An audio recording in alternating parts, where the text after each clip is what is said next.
রাধা বল্লভ শ্রী হরিবংশ রাধে রাধে সবাইকে আমার ফার্স্ট ব্লগে তোমাদের অনেক বড় করে ওয়েলকাম।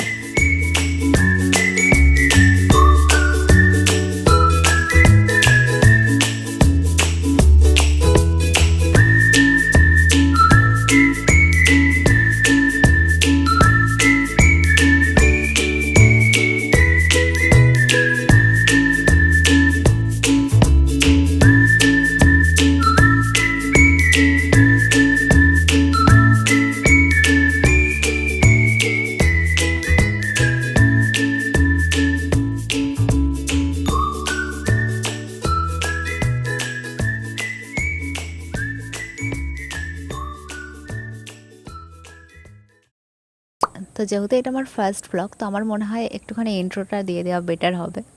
তো আমি শিল্পা, ইন্ডিয়া ওয়েস্ট বেঙ্গল থেকে। আর আমার ড্রিম হচ্ছে ফ্যামিলির পাশে দাঁড়ানো, ইন্ডিপেন্ডেন্ট হওয়া। আমি বেশ কিছু জায়গাতে জবও করেছিলাম, বাট আমার নিজের হেলথ ইস্যুর কারণে আমি সেই সমস্ত জব ছেড়েও দিয়েছি। তো জানো তো, আমি না অনেক দিন ধরেই ভাবছিলাম যে আমি আমার নিজের ছোটো ছোটো মুহূর্তগুলো কোনো চাপ না নিয়ে একেবারে নিজের মতো করে তোমাদের সাথে একটুখানি ভাগ করে নেব। বাট সেই এক প্রবলেম, কালকে থেকে করব, তারপর আবার এডিটিংও, তো সেই কারণে আর সেভাবে করা হয়নি। তারপরে ভাবলাম যখন আমি ঠিক করেই নিয়েছি যে আমি এটাই করব, তাহলে আবার সেই কালকে থেকে কেন, আজকে থেকেই চলো শুরু করি, যা হবে দেখা যাবে, চলো শুরু তো করি আগে।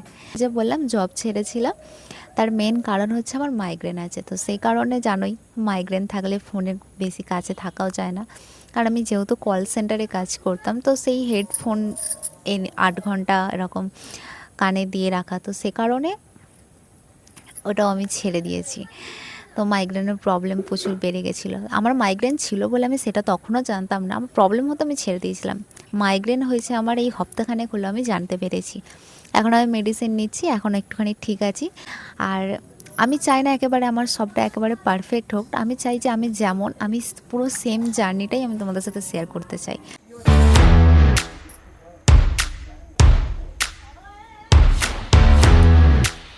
তো এই ছিল আমার ফার্স্ট ব্লগ। জানি অনেক ভুল ভ্রান্তি অনেক কিছু আছে, তো কোথায় কি ভুল আছে অবশ্যই তোমরা একটুখানি কমেন্টে আমাকে জানিও। আর নেক্সট কীরকম ব্লগ দেখতে চাও সেটাও কিন্তু কমেন্টে জানাতে ভুলবে না। তো জানো তো, এই শিল্পার অনেক স্বপ্ন আছে, তার ফ্যামিলির পাশে দাঁড়াতেই হবে, যেটা তোমাদের সাপোর্ট ছাড়া কখনোই সম্ভব নয়। তো ভিডিওটা কেমন লেগেছে অবশ্যই আমাকে জানিও। তো আজকের ব্লগটা এখানেই শেষ করছি। সবাই খুব ভালো থাকো, সুস্থ থাকো, সাবধানে থাকো, আর সবাইকে রাধা বল্লভ শ্রী হরিবংশ রাধে রাধে। না, ক্যামেরার দিকে ফোকাস করতে হবে। ধরেই ভাবছি, জানো তো, আমি না অনেক দিন ধরে ভাবছিলাম যে কোনো চাপ না নিয়ে, তো এই ছিল